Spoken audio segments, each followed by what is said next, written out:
again, everybody, and welcome to the Experience Maker Show. My name is Dan Gingiss, customer experience speaker and coach. So happy to have you here today as we interview yet another person who is the experience maker in their organization or helping others to do the same. So happy to have you here. And I'm going to introduce a fairly new friend of mine that I met in a coaching group with our mutual friend, Brian Kramer. She is the founder, or co-founder, of a gifting company called Limelily that we're going to chat about. Her name is Twila Kaye, and welcome to the show, Twila.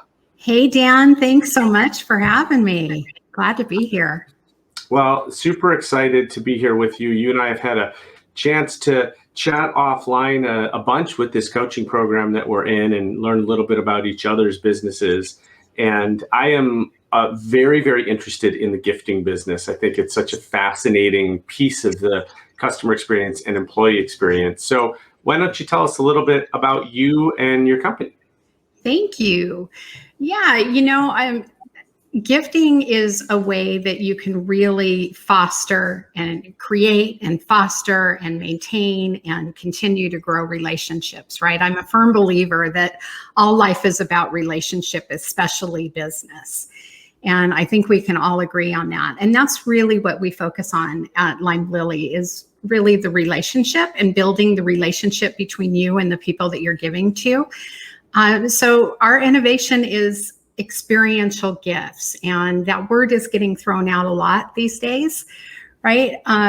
But for us, it really means that our gifts contain contents, and they're in boxes that really are an experience themselves, and you're giving an experience. For instance, we have Super Board Sunday gifts where people can gather together and they can have a great charcuterie board, and whether they're doing a sporting event at home or they're just gathering with friends and family, every gift is to share, to experience, to give to others.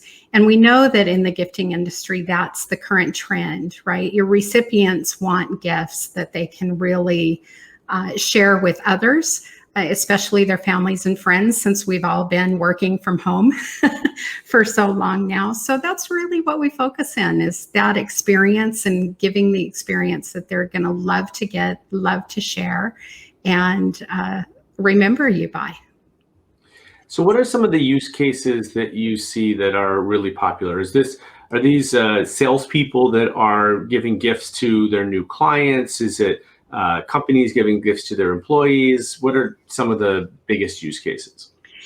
It's really both. We're seeing an upward trend in companies that are giving to their employees, especially since we've been working from home now, and we're seeing that to continue even as COVID kind of settles out and we start opening up a little more in different states and different areas.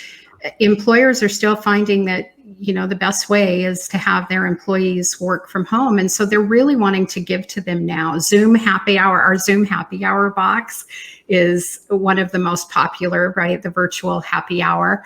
And what's in that one? Can you tell us about it? I can, yeah, for sure. So we have a mini margarita mixer. We're not licensed to sell alcohol yet. But we enjoy the mixers. So there's a margarita mixer, there's dehydrated limes that are organic and natural. We use small batch and mostly women-owned businesses for our content. So we've got a great Yes Cocktail is a great company that we get our dehydrated limes from. And it's got crackers and cheese and jalapeno cheddar popcorn and, just really great snacks that they're going to enjoy together. And that little cocktail mixer for the happy hour to cheers each other and cheer each other on and motivate each other. And it's really one of our most popular. Really love it. I love that. It sort of reminds me over the last year, we've had to celebrate some family holidays like Thanksgiving apart. And one of the things that I did in my family, my parents and my sister live fairly close to me, And so we kind of co-produced a dinner together. We all took a different part of the dinner. We then met socially distanced in a parking lot and exchanged bags with each other so that we then went home and we all had the exact same dinner on Zoom, which at least made it feel a little bit closer because we were all eating the same food. That kind of reminds me of everybody having the same box and enjoying the same snacks and mixers. That's super fun. Yeah. Yeah. What a great experience for you and your family to produce too. Yeah, it was definitely fun. Yeah. So it occurs to me that, I mean, I don't talk about gifting that often, but usually when it comes up from a customer experience perspective, the one mistake that companies tend to make the most often is that they give out gifts that have their logo on it. Like I'm interested in wearing a shirt with your logo on it, right? It's about the company. It's not about the person. Can you talk a little bit about how your gifts overcome that? Absolutely. 2 words. Stop it. I agree. Just stop it. Your employees, your vendors, your suppliers, they don't want your coffee mug in their cabinet, right? They just don't want it. They don't want your t-shirt. They don't want your hat. And that's been gifting as we've known it. And my response is the 90s called and they want your gifting back. That's why I want to show you something here. That's why this is a one of a kind. I only got it for me. There you go. It's okay that you wear your own logo stuff, right? But don't give it away. That's not a gift. So how we overcome that is, we know that it's still important for companies to get their brand out there. We know that. We know they want to do that. We don't put it all over every product that's in the box or anything. We can actually customize and brand the actual box that goes out. So you can have a full wrap graphic on that. You can have just your logo on that. You can have messaging that's on the sides and on the inside flap, whatever you're looking for as far as getting your brand out there on the box, that's fine. Leave the contents to things that people will want and use, and your logo items are not it.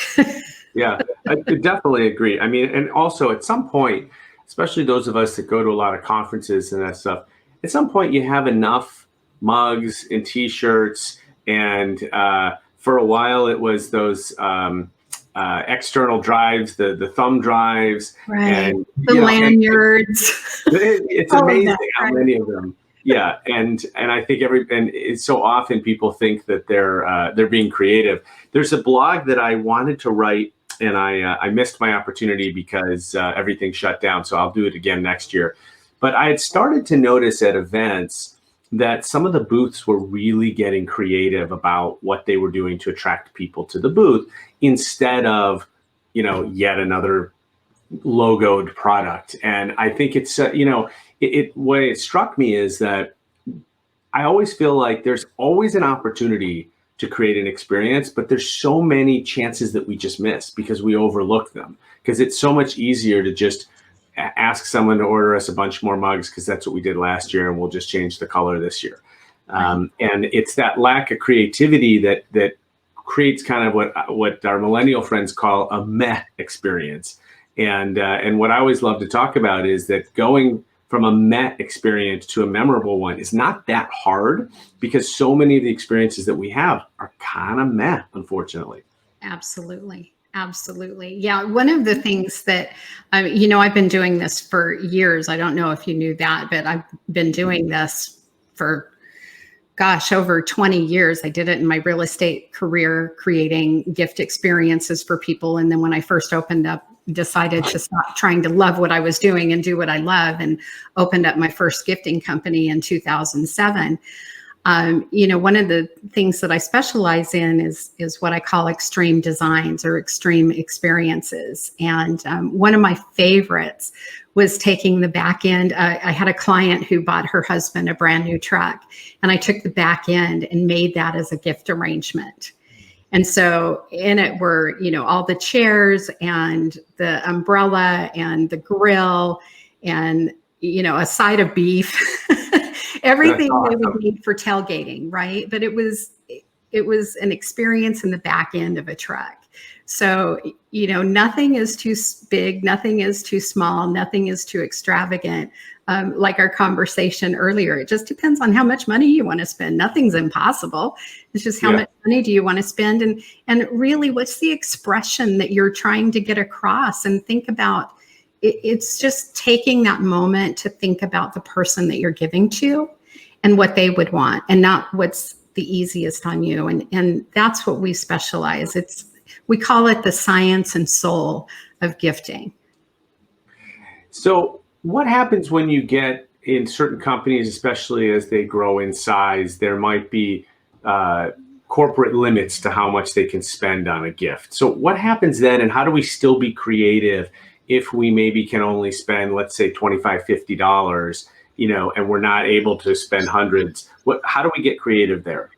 It's all about the people, right? And it's all about knowing who you're giving to. So if you're giving to an employee or you're giving to a client, it really is knowing that person and what's going to spark them. I mean, I've done gifts as little as $2.34 at 7-Eleven, right? When I was at a sales call, and the person that I was meeting with said, I haven't even had lunch yet.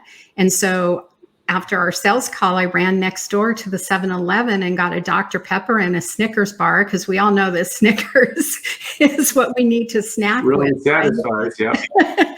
And brought it back. I packaged it a little bit, wrapped it up a little bit, and brought it back and left it on her desk. Didn't even bother her again. And that afternoon, I had a $30,000 order from her.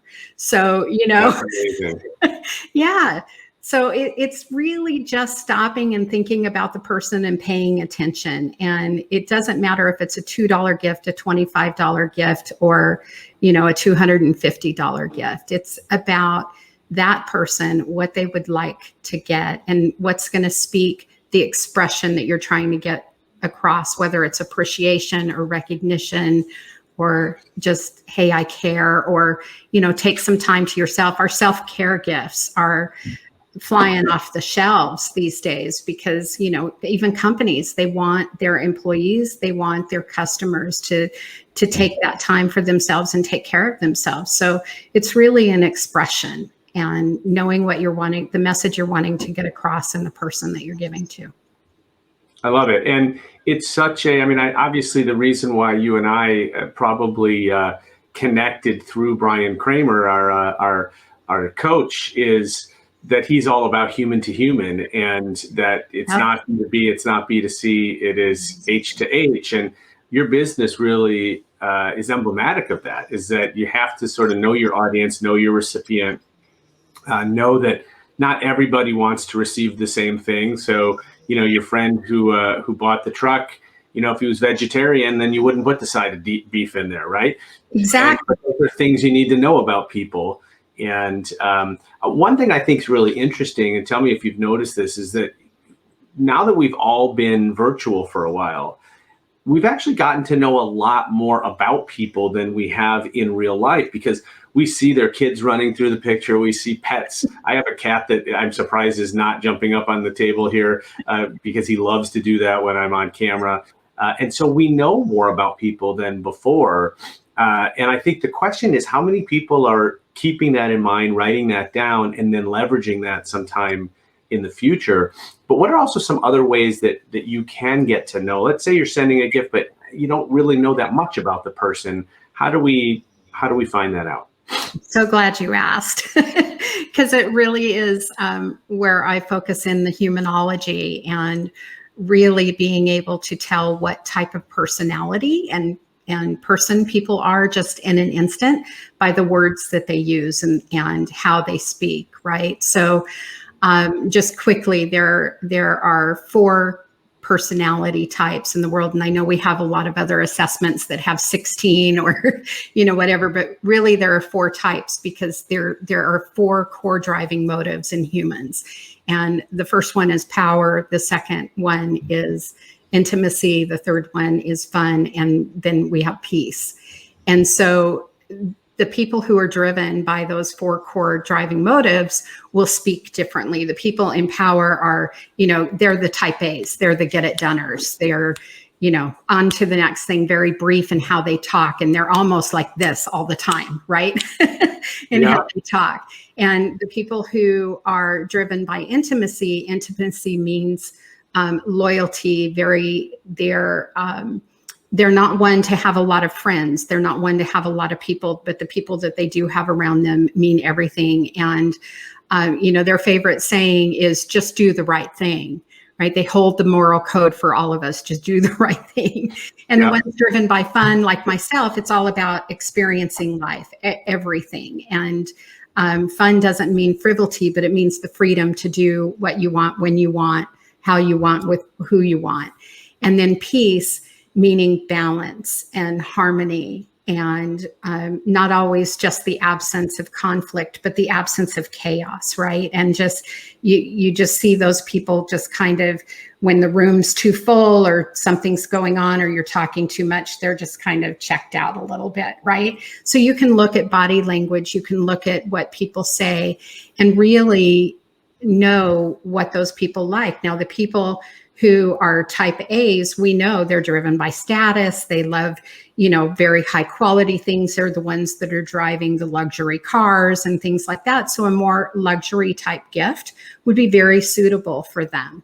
The people who are driven by intimacy, they want to know that they're valued and important. So anything that can show them that you paid attention in the slightest little bit will really touch them, right? And the people who are driven by fun, anything that's bright and lively and just something they can experience is going to catch them as well.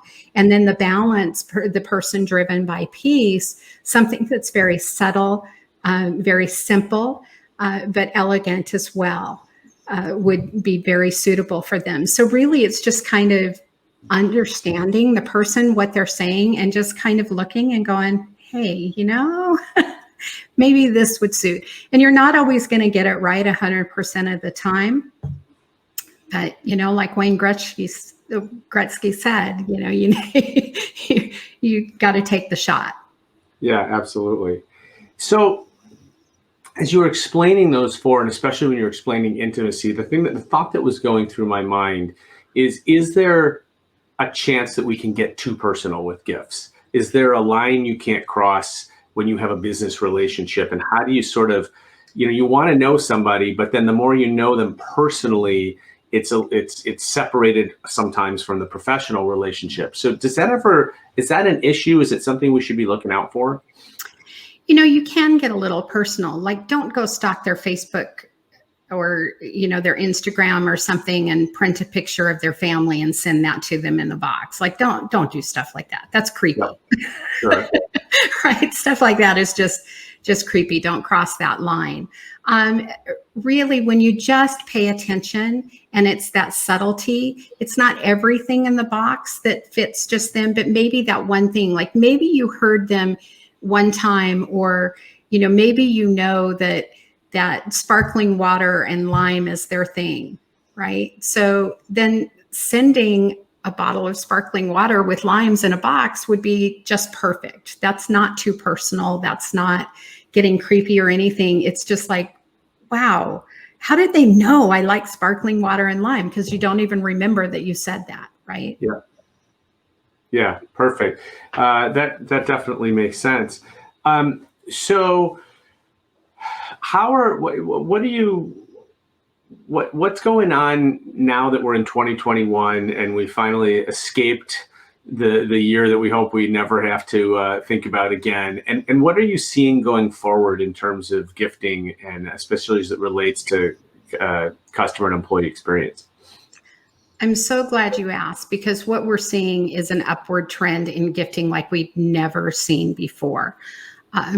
Online shopping is up, right? We know that, but gifting even more, because we can't be together. And so the next best thing is to send a little something.